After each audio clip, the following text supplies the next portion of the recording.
Hey everybody, welcome to Hear Us Out. I am Patrick. And I'm Paul. How's it going? Not too bad, my friend. Not too bad at all. I'm kind of sad because what we're about to do is going to involve an emotional journey. It's going to involve an emotional journey for anybody who has watched the end of these shows or loved these shows.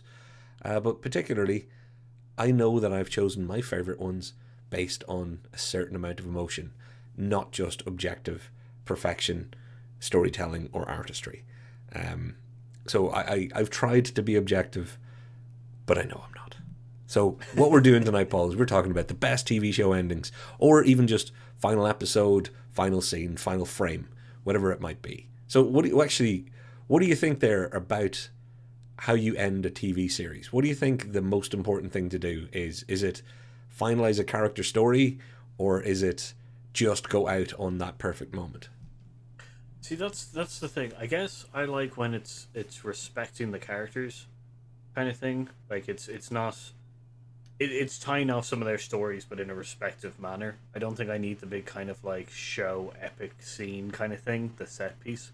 It's more just that the characters kind of have their moments closed off and everything kind of settles down, and you know it can still Yeah. be turmoil and stuff like that. But as long as they're kind of this story of the characters is done, I'm good with it. Well, I'm You know? gonna I'm gonna warn everybody in advance of two things. I'm not gonna be nice about Lost, and it did not get picked because it's a great example of how not to end a show. Whole other episode, which I think we might have even done. But also mild spoiler warning. Anything that we're talking about, if we bring it up, we're going to be talking about how it ends. So be warned and do what you can. Paul, give me as much microphone as you can there too, because unfortunately we're Yep. we're Is that a little bit better? yeah, that's perfect. Um, Now, I think we should kick into it with what really is the quintessential final episode because it's also the most watched, or was, no, I think still is, the most watched TV episode of all time. Like, as aired, while airing. I think over 50 million people watched the final episode of MASH. And for me, I was one of those people I didn't necessarily get to watch it live because we live in another country where everything was, let's say, 5 years behind its release in America. So I saw it about 5 years later, or a bit more, and it had an emotional effect on me. I think it is great. I love the idea that this was one of the most watched episodes of TV of all time because it is one of the most complete, compelling, emotionally charged, but also nicely in keeping with the show, nicely ended for each of the characters and for the story as a whole. There's nothing that's a cheap shortcut, really. There are a few little loose ends that are tied up a little bit quickly, but with what they were doing, I thought it was done very appropriately and extremely emotionally. Yeah. Yeah. Like once again, it comes back to the whole respect the characters. Excuse me. Respect the characters' kind of endings and stuff, and then kind of tie off their plots nicely, and then have it within the tone of the whole show. And Yeah, yeah, like Mash really digs into it and ties it off really really well. So it's a great example. It's a great yeah. example of ending a TV show. And when your subject matter is, it's a cross between Apocalypse Now and Groucho Marx. It's war is hell, and here's the humanity in that as a whole entire movie, then series, then finale. I think they nailed all that too. And I gotta be honest with you, I could literally make myself cry just thinking about it, just thinking about parts of it, particularly some of the darker. It's like I think it was like an hour and a half or 2 hour final episode. It was feature length, Yeah. and it goes through a lot of heavy story in that. Um, yeah, nicely named. Goodbye, farewell, and amen, which is appropriate because the chaplain he's always been a side character in that show, but gets to have a significant part in the finale. So, Paul, before we move into the big ones, I want to shout out to our lovely people and commenters out there. If anybody's on, if anybody wants to say what they think is they think we're going to pick as our best TV show finales, get in your choices, see if you match what we picked. And really, really sorry if you've picked Lost because you're wrong.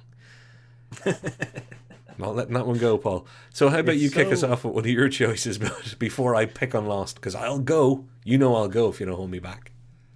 Yeah, so I'll pick one of mine, which I'm going to put Stargate SG-1, Ooh. which goes.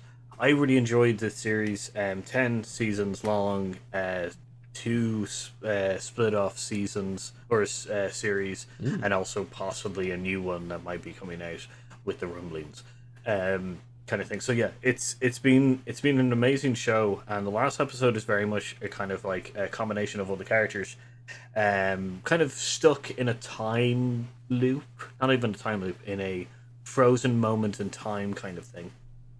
And it just means that your main characters get to interact with each other constantly. There's no and it's through an extended amount of time, and they're also locked in to this world. So like they're partly trying to figure out what's going on and sort it out, and they're also just partly trying to live with each other and go on and stuff like that. And it's just this, it's just also injects a lot of the still humor in Stargate SG-1 still there kind of thing. So like it doesn't lose its kind of overall kind of humor or personality or anything like that, but it's just so nicely tied together because SG-1, it would be so difficult to tie off. It would be so difficult to finish the story of SG-1 Yeah. because they would just keep going kind of thing. My only concern, the only parts that I don't like about the last episode is the fact is that we do not get to see any of the other characters really that much. So Yeah. They kind of went with the team. Let's say that's who the featured players really are. yeah, like yeah, but more the extended kind of like maybe Jack, or sorry, no, which is yeah, Jack O'Neill comes back, not Yeah. Daniel Jackson.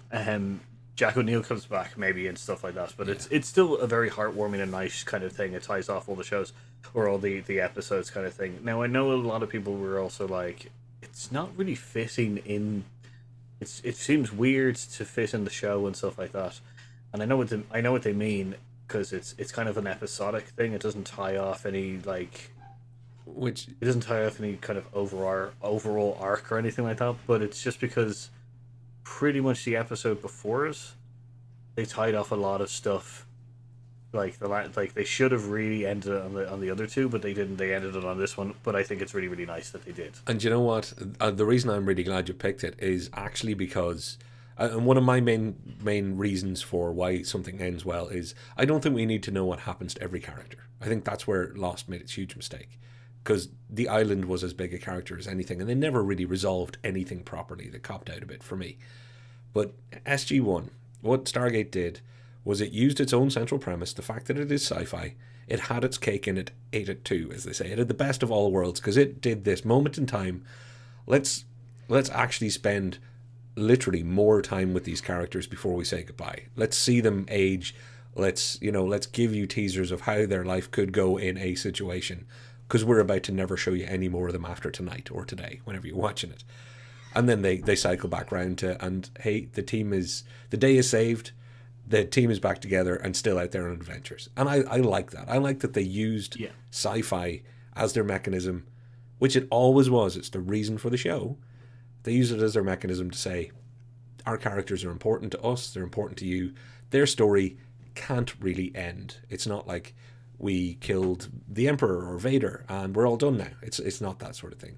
So yeah, I think it's an excellent pick, actually. I think it is a great example for me of using what you've got available to you to do the best for the characters and for the fans. Yeah, like it was a very nice send off.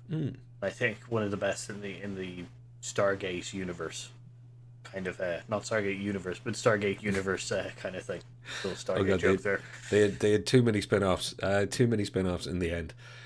Paul, well then, I've got to pick something that kind of goes with that, and I'm not going to. I'm going to specifically avoid the one that would match up nicely with it. I'm going to go somewhere else. I'm going to go to The Good Place. Because The Good Place for me, and anybody who knows me, I started watching The Good Place like the second it was possible to watch it, because I'd heard about it. I loved the idea, adored the cast, and it didn't disappoint. It's one of the few things that I was so unbelievably, unfairly overhyped for, and it ended up paying off. And then ran around bothering people like you and telling everybody you have to watch The Good Place. You have to go. There's no other TV being made like this. And really, there hasn't been, and there wasn't. But because of its premise, much like Stargate, because of its premise where people have passed away and they are in the good place, I'm not going to spoil the whole show. Um, but suffice it to say that the idea of an afterlife, how do you end that?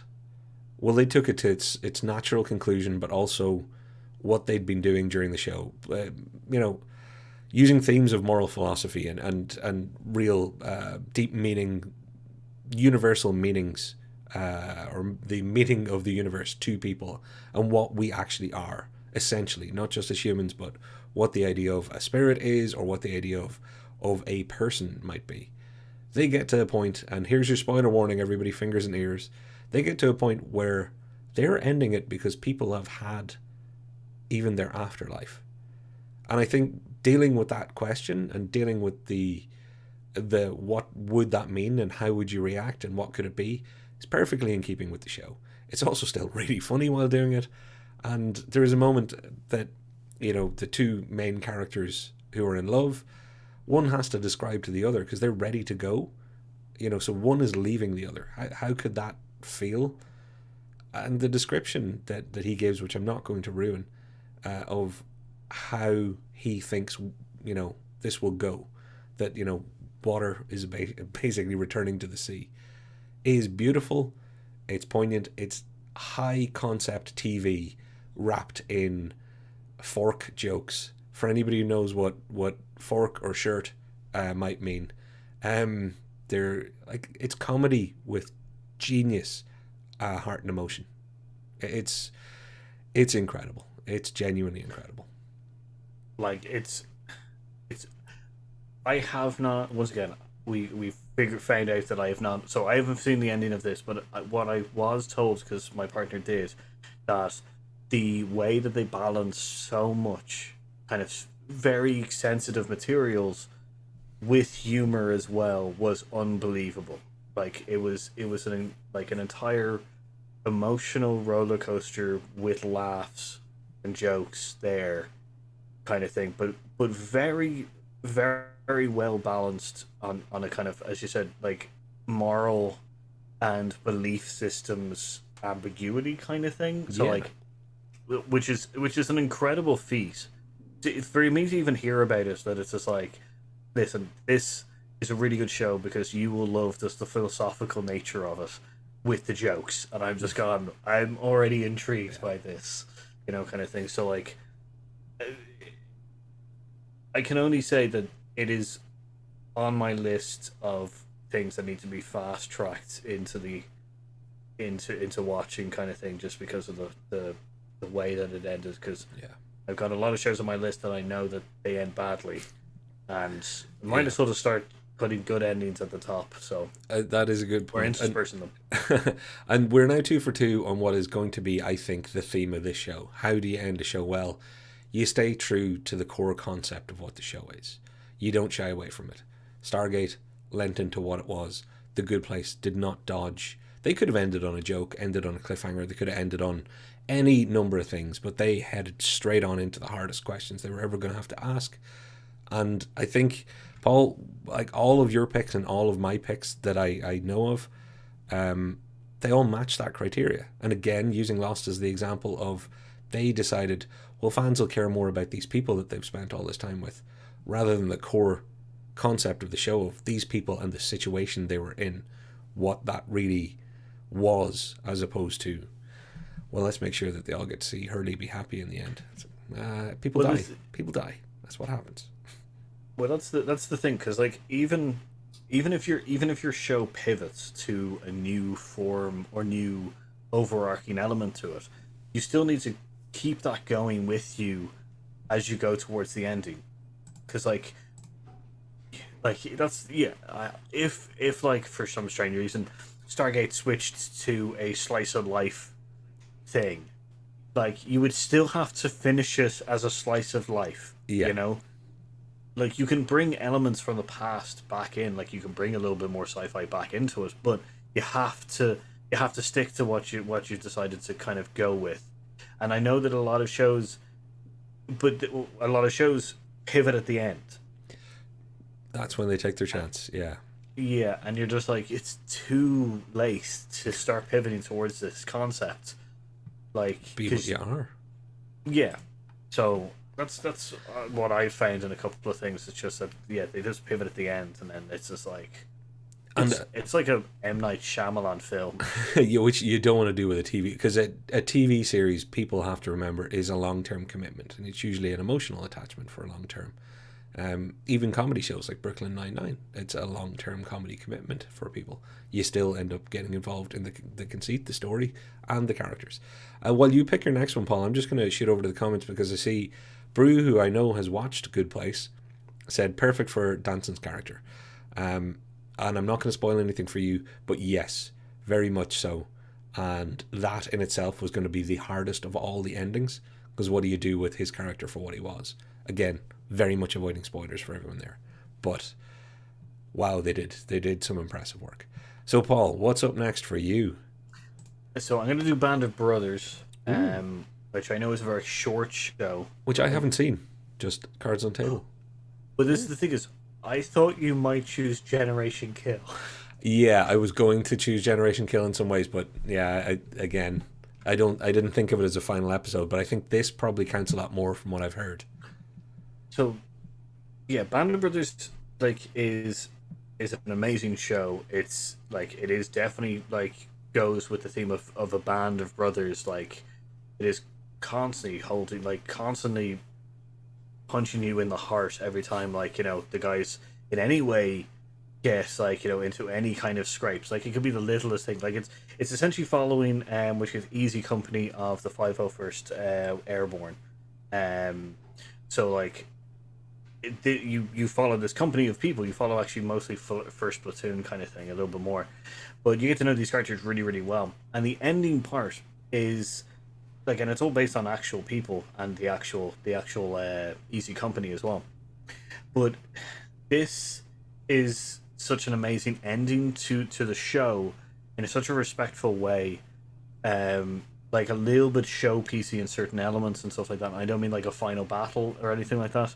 Um, it has a moment in which a German colonel essentially talks to his troops about the war and everything that's going on. And as they're doing so, the Easy Company like soldiers are all kind of there. Except well, a few of them have moved to like because of stories and stuff have moved back home, like have gone home and stuff. But the majority of them are still there, the ones who have survived, and they're currently getting a kind of what this colonel is saying, and he's talking about how this relationship between you people, like between the groups here, will never go away. It is you've become a band of brothers because of war and stuff like that, and these bonds you will never be able to break. But the next scene after that is a baseball game, and it has all of the characters who've survived and some of the characters who were sent home earlier in the show and stuff. Um, come back, and they talk about where they've done, where they've gone to, where they've what they've moved on to doing and stuff like that. And that's a really respectful thing because you're constantly reminded about these characters because right at the start of every episode there's an interview with some of them, with the surviving members. So like you get this kind of nice piece where just after that baseball game you get another piece of interviewing of the actual people who were there, who these characters, who these people, the characters are on, kind of thing. So it's this really heartfelt moment because like you get really, really, really engaged and attached to a lot of the characters, and to know that certain ones survived and moved on and stuff like that, like is really good. And then also some other things come back, like which is Captain Sobel comes back, which is their first commander who gets turfed off because he's terrible, which is a nice thing to see that he hasn't really kind of gone down in the ranks or kind of done anything horrible. But Right. it's nice to see they're still around. But it's like ties every knot, it ties every story end off and stuff like that. But it does in such a respectful way, and to know the fact that these people actually lived through all of this, it's so respectful and beautiful. The only way that Spielberg and Tom Hanks could definitely pull off, you know? Yeah, they're the right Like, people to give that kind of material to, for sure.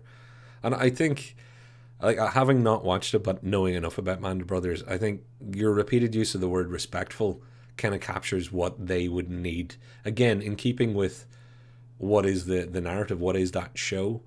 It's the it's a, it's called Band of Brothers. It's about the people and not just the war. It's about what war looks like and what relationships are forged and formed. So that's why, and I knew about the baseball closing, and I personally I think that's a wonderful visual, a wonderful metaphor, and it's you can take it about 10 different ways, but it's a great kind of it's a great piece of imagery for the idea of, right, we're now going to tell you, we're each going to tell you where we ended up, or we're going to get some ideas of where we might have ended up, but this is us when we were here, when we were on the field together, representing baseball, the most American sport of all, and a symbol of freedom. It's yeah, Spielberg's pretty good, Paul. But Pretty good. it has a horrible moment. It's really good. It has not a horrible moment. It has a very kind of punch in the heart moment.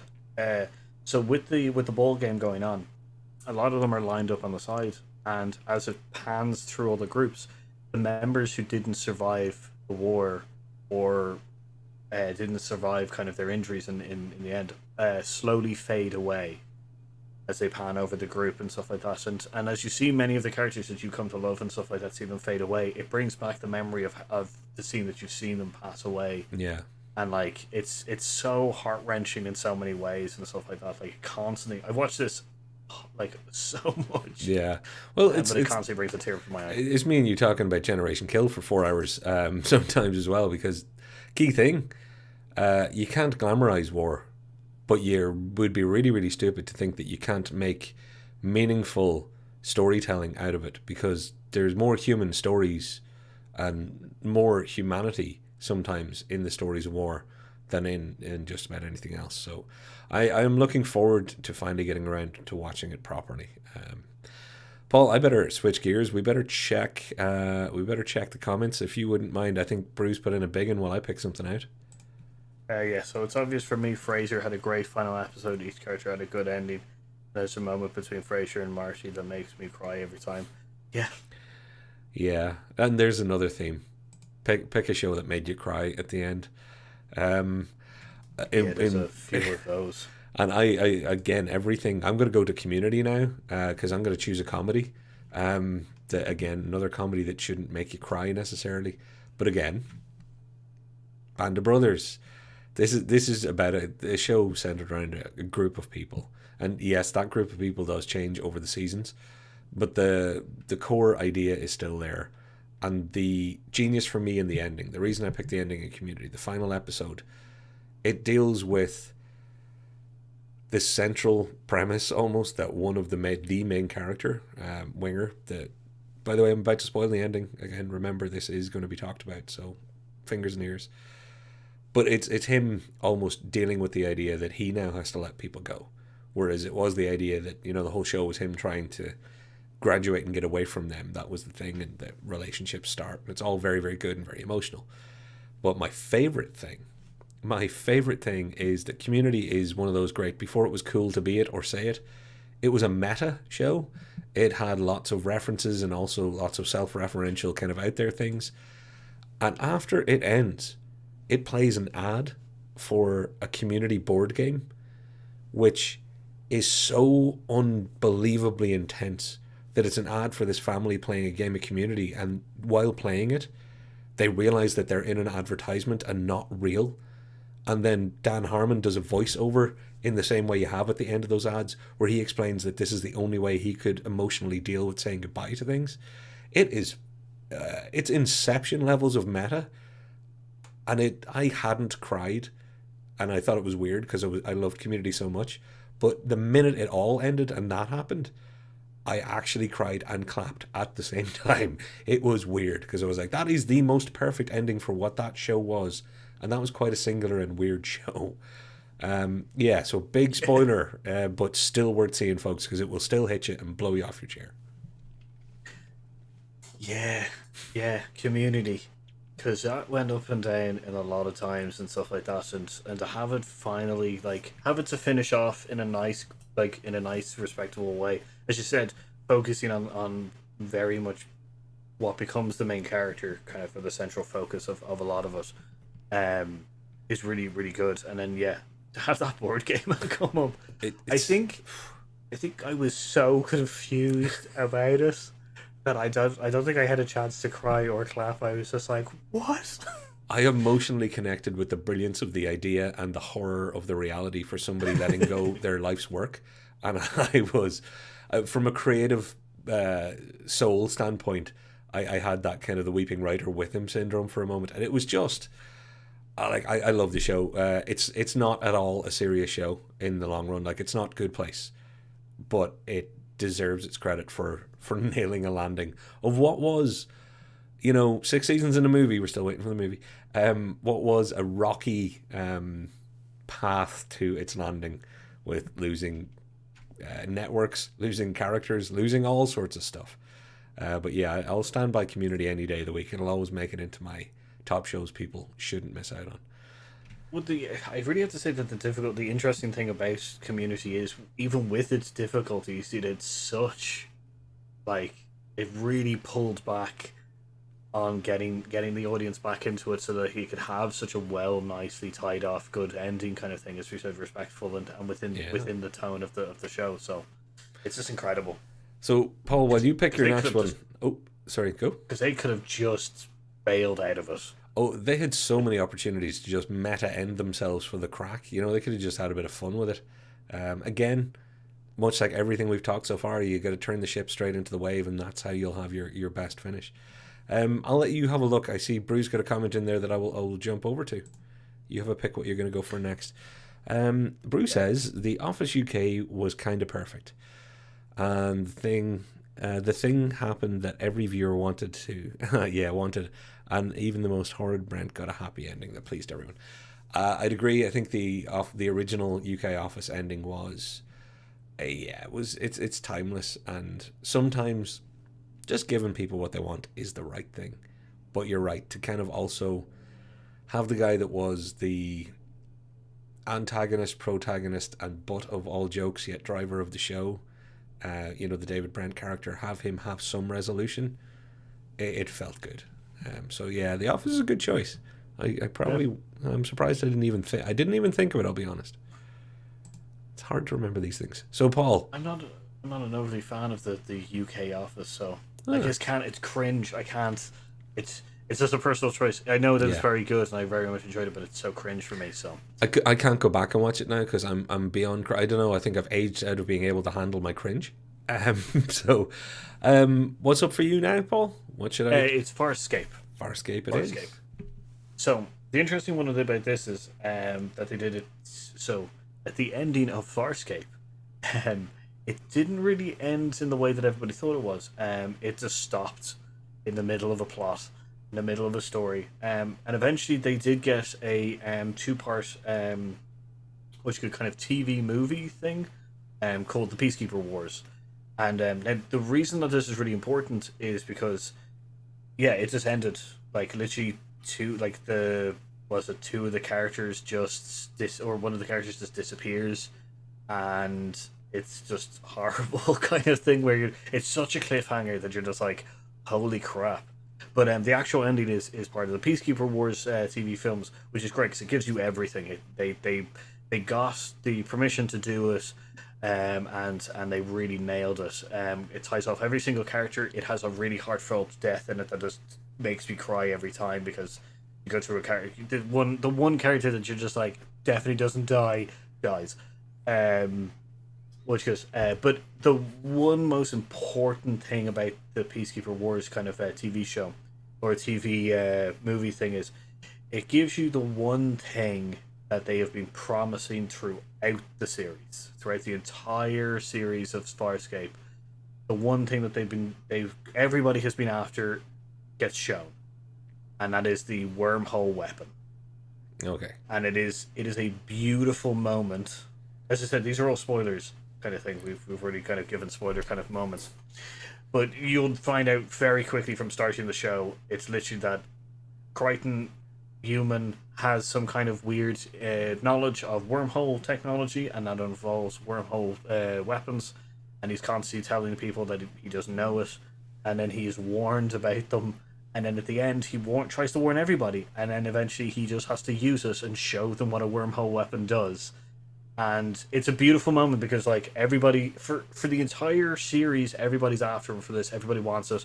Everybody thinks it's going to win their war and make them the people on top and stuff like that.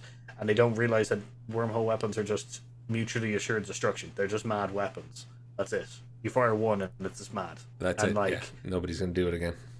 Which is perfect because like it ties off a lot of the character stories together, and the kind of thing where like a few of them are like, you should just fire it and show them what happens, and or other ones who have really close emotional attachment to other characters gets them all tied and stuff. But it's, as we said, the characters get all of their stories tied off. There's really emotional moments in it with a passing of a beloved character and stuff. But out of all of the things that it does, it gives you the thing that it has been promising you for so long, which is a wormhole weapon. And that is great, because the idea of teasing something or having a concept out there for a whole TV show, for a whole run of a series, wow, to actually give people the payoff where they get to go, yeah, it is the Homer Simpson moment of not getting pulled in to get to see what the guy in the, I want to see what the guy in the white suit does, and then he misses it. You want your show to actually show you. That's very cool. Yeah, it's a promise fulfilled, which is really, really nice kind of thing. Because, like, as you said, it's just, I believed while watching the show that they didn't know what a wormhole weapon was, and then if they pull it off, they pull it off. I never mind if these people make it up as they go along, as long as they're talented enough to do it well. But that's the thing, like, yeah, because you just don't know what it's going to be, and then at the end in the movie kind of thing, it just shows you, and you're just like, like it connects everything. You're just like, no wonder even like the like the being that's like, yeah, here's the technology, just go use it and just show them what the hell happens, because it's gonna, everybody's just gonna be like, oh fuck that. Yeah, enough. So, yeah. That's I've never got round to Farscape. We talked about this before. I am threatening to someday, and genuinely, I definitely will someday. But I think I'll probably be much older when I have time on my hands, because I know there's only so much time in the world. But I'm glad to know that TV movie or not, that the way it ends their story is a good one, and that suits me. Oh, if I was watching it from the start to the finish of the last episode before the TV movie thing, I think I would have had a heart attack. Because like it ends on such a cliffhanger, and I didn't know when Peacekeeper Wars would have come out and stuff like that. Right. It would have felt rough live then. It would have felt really rough live. Okay, Paul, I'm gonna kick into my last one, and then we'll do some honorable mentions. My last one is Battlestar Galactica.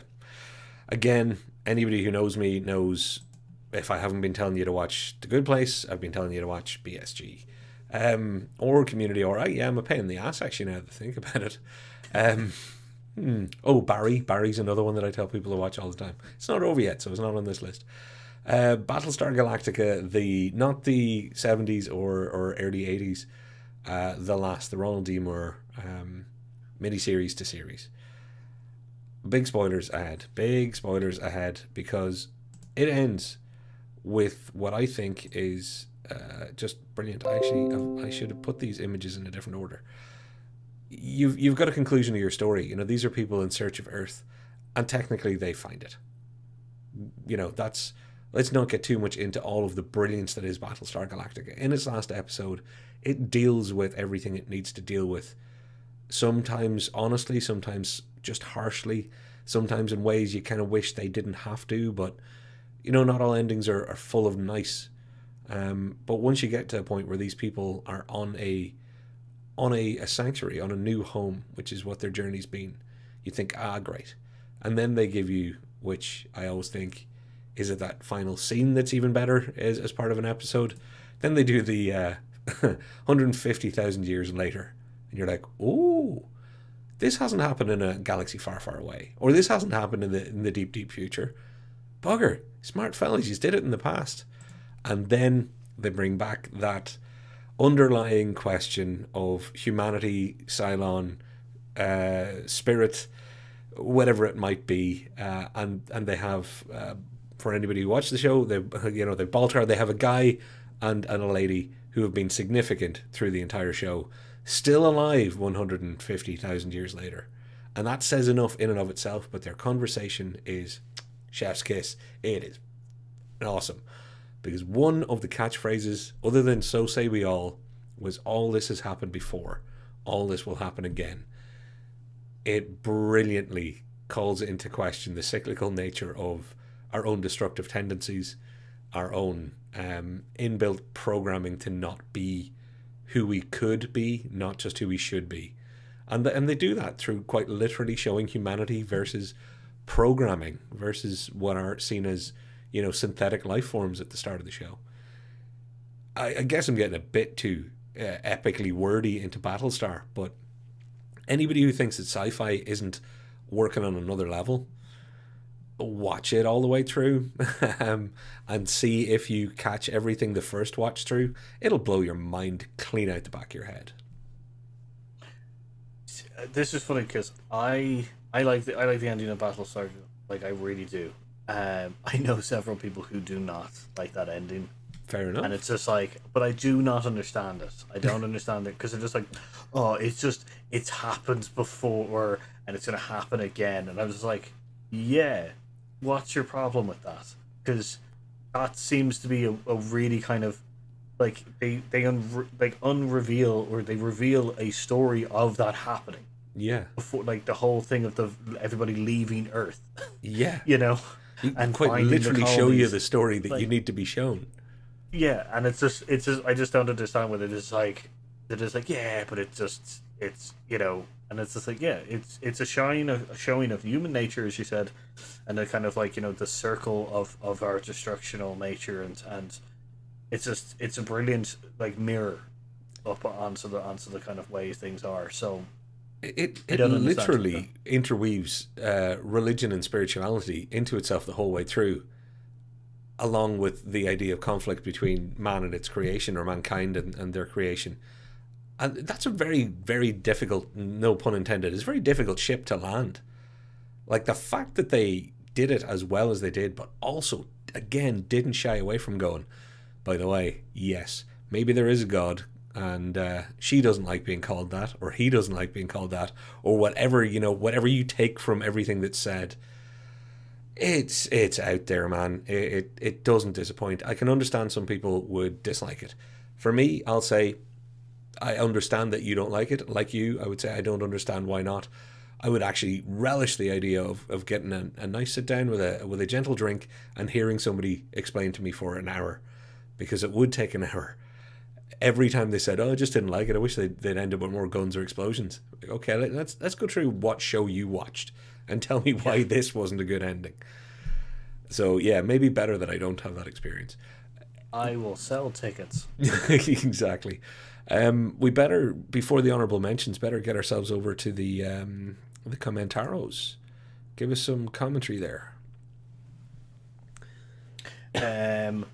I may not be. So Gavin said, I may not be in the minority, but I didn't mind how I Met Your Mother ended. The show I have not watched. I didn't watch How I Met Your Mother. I do know that there was some consternation around the ending, but yeah, you know what? I would trust Gavin's take on it.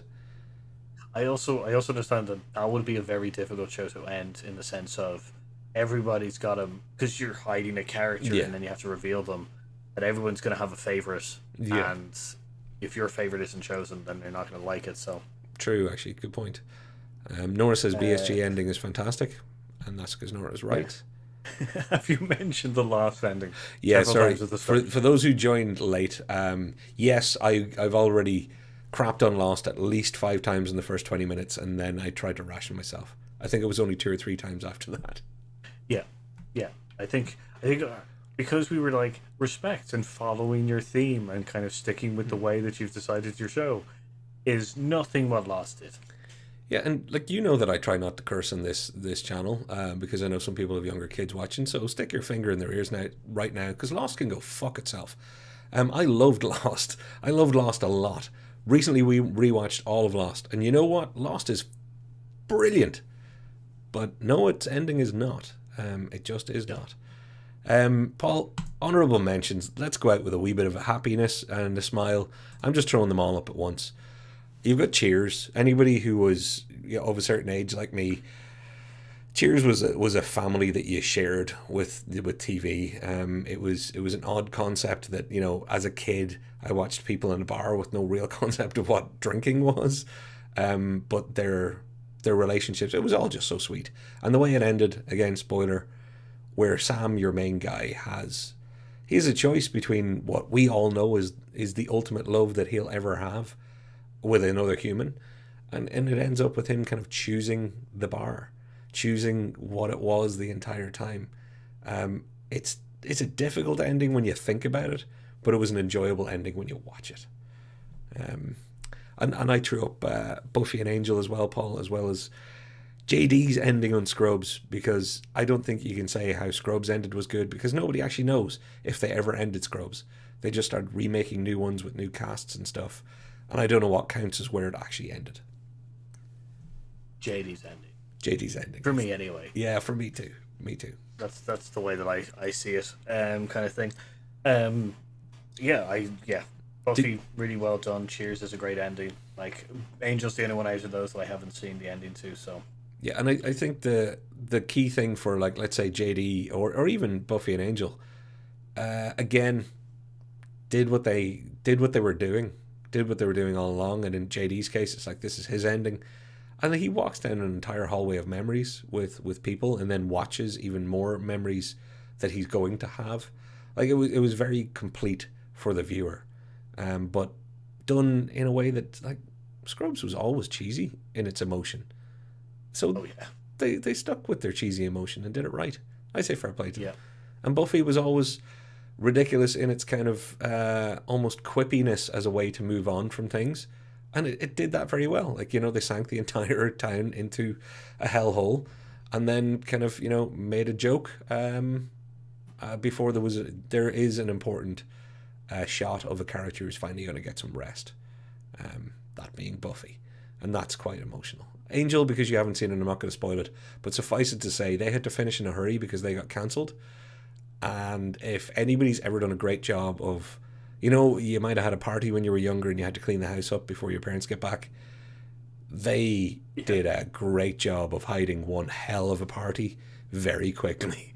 Because you can't really tell that they didn't mean to end it in the end. You can, but, they get away with it quite well. Yeah, that makes sense. I'm currently going through that with my partner, so that'll be a good one to see in person or in live. So no spoilers for you today. Any more comments before we go then, Paul? Damn it, I missed it. Yeah, you did, Nor. You missed me giving out about Lost. It's all right. It'll happen again, probably once a week as long as we do the show. The ending lived up to the name of the series. But yes, they were completely lost. Cheers is a good choice, says Brew. I would love everybody out there in comment land. Thank you very much for those joining us live.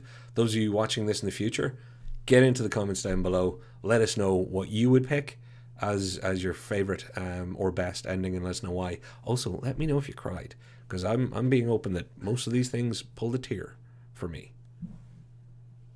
That would be, yeah. I would say the Farscape and Band of Brothers both pulled a tear for me. Like, yeah, SG1 was more kind of funny and nice ending, but yeah, the other ones did as well. It's one of the ingredients. It's the one that we didn't talk about too much because, again, I just thought of the finale of MASH, and I might have to go and just have a word with myself. There's a lot of onions in this room, and somebody's chopping all of them. Anyway, like, share, subscribe, and all that good stuff. When you have a chance and you've watched all of our videos, that's when you go and check out It Takes Two podcast, link in the description below. Good friends of the show. You check out Popculture 33, another great YouTube channel, lots of cool content. And most importantly, you can keep following him around. Which direction are you? You're this way. Keep following him around. And I've reoriented my screen in case anybody's wondering why I'm now going the wrong direction. Follow that guy to Homebrew. Homebrew, give us the YouTube search term, Paul. Yeah, Homebrew Quest. Homebrew Quest. I've done this so many times, and yet I'm always afraid I'm going to get it wrong. Which is where Paul, and more talented than me, people share a screen with them, and they do an awesome D&D channel with some brilliant twists. A little bit of Irish in there, and as is the old way to Irish up your coffee, there's a little bit of Irish in there too, if you know what I'm saying. Maybe a beer or two's had.